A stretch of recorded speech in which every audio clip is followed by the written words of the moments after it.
Want to know everything there is to know about living in Toms River, New Jersey, including, is there still a cancer cluster? If I drink the water, will I die? Well, stick with me as I tell you a little story about how I, Jim Flanagan with Coldwell Banker Flanagan Realty, ended up living in Toms River not once, not twice, but 3 times during my lifetime, including the 3rd time, which is currently right now.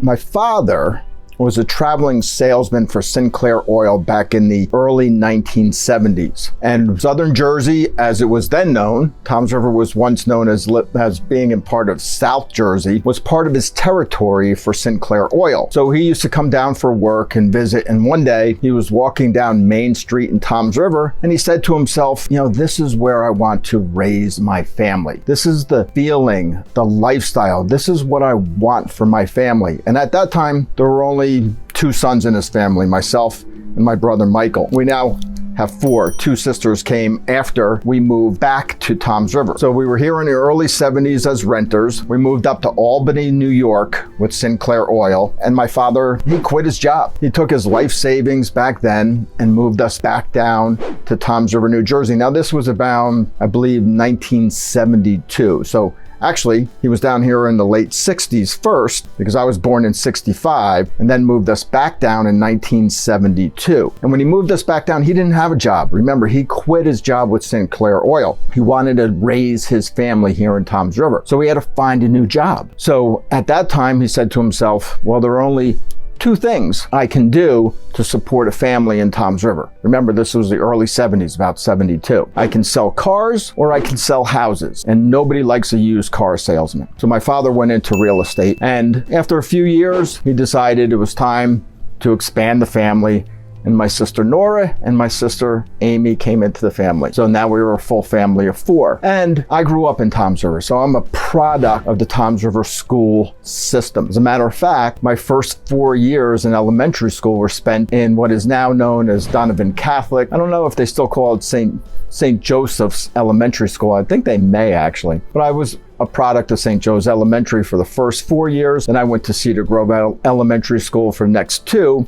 When elementary was still 1 through 6, Toms River Intermediate East, and eventually graduated Toms River High School East, class of 1984. So one of the big things about Toms River was and is the public school system, the Toms River Regional School District, if you will. So there are 4 high schools in Toms River. There is my alma mater, Toms River High School East, there's Toms River High School North, and there's the original Toms River High School, Toms River High School South. There's also, as I previously mentioned, Donovan Catholic, formerly known as St. Joe's High School. So the school system is big here. If you want to learn more about the school system, I'm sure you can Google Toms River Regional School District and learn even more about the schools here in Toms River, New Jersey. As a graduate of Toms River class of 84, Toms River High School East class of 84, you can also try to take my word for it. Now, growing up here in Toms River, as I mentioned before, we came back in 1972. From 72 until I graduated high school and went away to college, we're talking about 12 years, right? 72 to 84. I experienced life here at the Jersey Shore. Toms River is the gateway to the Jersey Shore. So I had the privilege, if you will, of being literally 5 minutes from Seaside Heights, Seaside Park, Island Beach State Park, and 3rd Avenue in Ortley Beach, where I and my friends would spend almost every day from June until September. So from the end of school until the beginning of the next school year, we were at 3rd Avenue, Ortley Beach. If it wasn't raining, we were there. Barnacle Bills for lunch, miniature golf, all through school until we got into high school. And even then in high school, we grew up with the Police, on the beach, John Cougar Mellencamp, we're Xers, right? So that was the music of our time, or Pink Floyd, The Wall. So we enjoyed the benefits of growing up here at the Jersey Shore. When I went away to college in the latter part of 1984, obviously, I had a few years at school, so I would come back for the summers in between semesters from college. And I was fortunate enough that my parents had decided to buy a boat. So I got to experience another pleasure of living in Toms River which is the Barnegat Bay and the actual Toms River, our namesake. Side note and aside, Toms River, there is no apostrophe. It's Tomsriver. We can go into a whole history of how Toms River got its name, or you could just look for it here on YouTube, Google, search Toms River history. There's a few things. The Lapawi Studios did a great system, or a great video on the history of Toms River and how Toms River got its name. But the key thing is there's no apostrophe. Anyway, back to my original story. So I got to experience boating on the Toms River and the Barnegat Bay. And yes, we even did venture out into the Atlantic Ocean on our little 20-foot Wellcraft runabout. So picture summers in between years at college, or in between semesters at college, with my friends from high school when we'd all get together again for the summer. And we'd literally say, what are we going to do today? I don't know. Want to go out on the boat? What are we going to do today? I don't know. Want to go out on the boat? So Toms River affords that luxury. I know not everybody can afford a boat, but you can afford a gallon of gas to go to Ortley Beach, Seaside Park, Seaside Heights, the pass to Island Beach State Park, the car pass into Island Beach State Park, probably the most beautiful place on the Jersey Shore. Now, after graduating from college, I, like every other graduate of college, had to quote unquote find a real job, a career. So after college, I found myself down in Bethesda, Maryland, a suburb of Washington, D.C. And for the 6, 7, 8 years that I spent away from Toms River, down in the D.C. area, waiting for a career to find me in the bars of Bethesda, Maryland, I would notice that on weekends, during the summertime, everybody from Washington, D.C. would make the trek or the pilgrimage to Dewey Beach or Rehoboth Beach, Delaware. From Memorial Day until Labor Day, every summer for those 6 to 8 years, I would watch the people from Washington, D.C. literally empty the city and make a 3-hour drive to Rehoboth or Dewey Beach. Now, Toms River is only 4 hours from Washington, D.C. So another hour and I could literally be at the Jersey Shore. Now, there is one big difference between the Jersey Shore and Rehoboth or Dewey Beach, and that's, unfortunately, in New Jersey, we have to pay to be on the beach. Delaware and Maryland, it's free. I know a lot of other states, it's free. New Jersey, you got to pay for a beach badge. You got to pay to play. Back to the story. When a job didn't find me in Washington, D.C., my father, remember the gentleman who said, Toms River is where I want to raise my family, made me an offer I couldn't refuse and asked me to come into the real estate business. So that's how I wound up back in Toms River for the 3rd time. And I've been back ever since. That was 1997 when I moved back to Toms River. And I've been selling the Toms River real estate lifestyle ever since. Why? Because I believe in it. I've lived here, like I said, 3 times, and this 3rd time is the charm. I'm actually raising my own family here in Toms River right now. A lot of things have changed in Toms River in the 3 times that I've lived here. When we lived here the first time, Route 37 was a 1-lane highway each way, east to west. 1 lane each way. Now we have 3 lanes each way, and the bridge, the Driscoll Bridge over to Toms River, was at the original time just 1 bridge. Now there's 2. Some things have changed, but some things have remained the same. Toms River has grown during the 3 times I've lived here.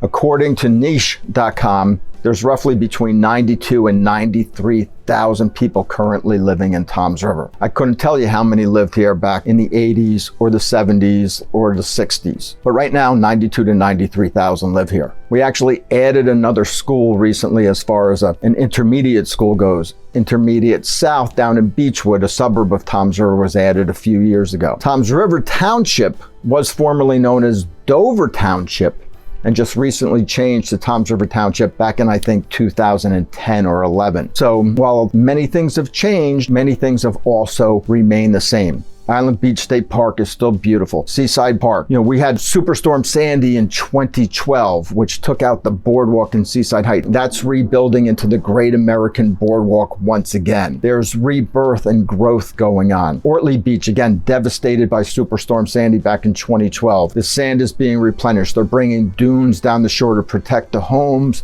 and keep the beaches beautiful and available. One of the great things about Toms River, aside from its location to all the beaches and the Jersey Shore and access to the Barnegat Bay, Atlantic Ocean, and the Toms River itself, it's perfectly located and situated exactly 1 hour south of New York City, 1 hour east of Philadelphia, and 1 hour north of Atlantic City. So if you get tired of enjoying the Atlantic Ocean, the beach, the Barnegat Bay, the Toms River. If you get tired of those activities, you can head up to New York City for some shows or to go to some clubs. You can head out to Philadelphia for some ball games or some clubs or some restaurants, or you can head down to Atlantic City for some gambling or some shows or some restaurants. So we're conveniently located literally an hour's drive from many metropolitan areas with entertainment and food and restaurants galore. Also, we're not that far from Asbury Park, which is experiencing a rebirth, if you will, a cultural rebirth. So you can shoot up to Asbury Park. It's about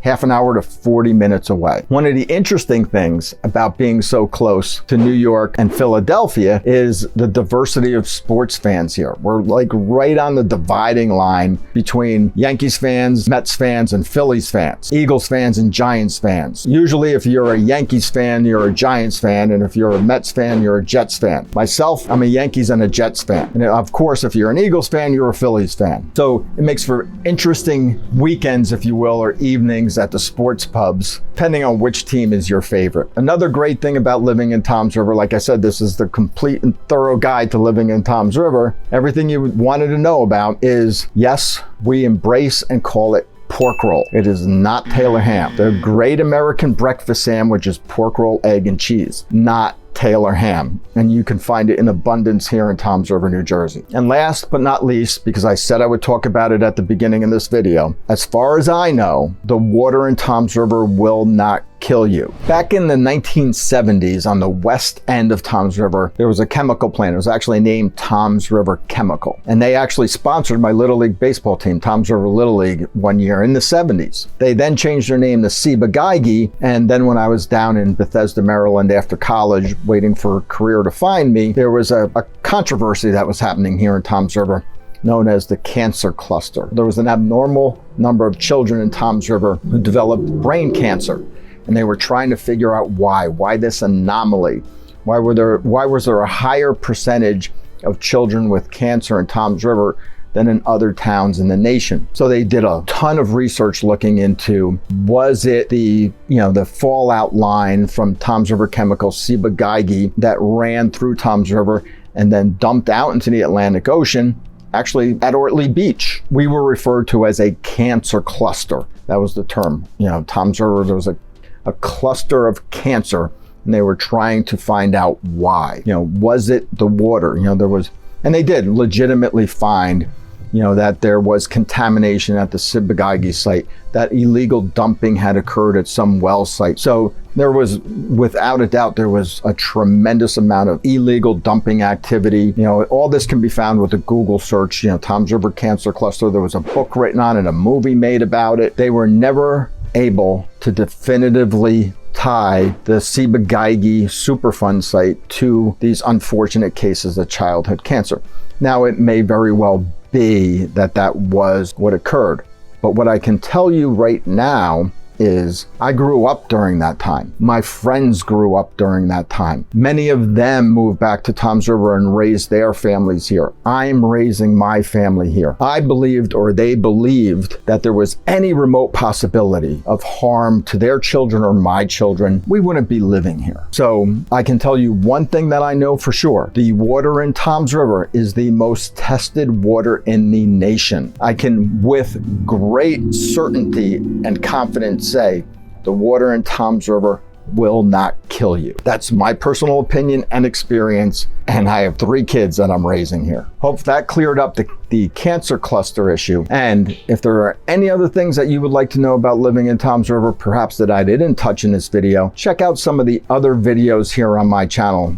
The pros and cons of living in Toms River, the cost of living in Toms River, and let me touch on that briefly before we go. I mentioned a lot of the pros. I haven't talked too much about the cost of living here in Toms River. At the time that I'm recording this video, I just filled up my gas tank today, and it cost me $76. So we're looking at, just under $5 a gallon of gas. And like I mentioned, Toms River is an hour from New York, an hour from Philly, an hour from Atlantic City. So you do have to drive. Even to get to the beach, it's a 5-minute drive. If you're not just going east and west on Route 37, if you're going to go up and down the Parkway, you also have tolls. So we all have Easy Pass. That's a cost that you have to bring into consideration. And as our famous Governor Phil Murphy said, taxes are a concern.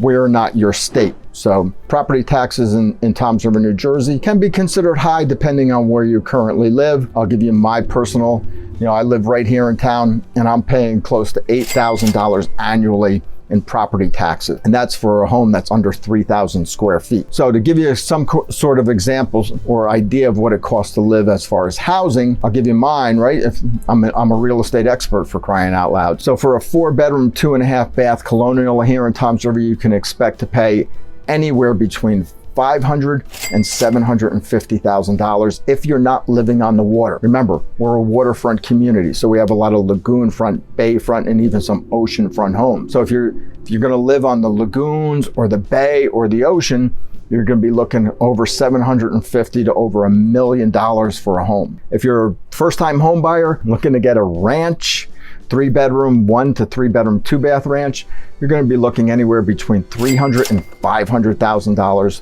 for a single family home, 3 bedrooms, 1 bath to 2 baths. Now, if you're looking to rent, if you're not capable of owning a home right now, rents are extremely high. We think home prices are high. Median rental price in Toms River, New Jersey currently is $3,200 a month. My mortgage is less than that, but that's just give you an idea of the cost of living here in Toms River. So there's more information here. Check out my channel, check out some other videos. Give me a like, subscribe for more videos about Toms River, New Jersey. Thank you for watching, and the rest of the day to yourself.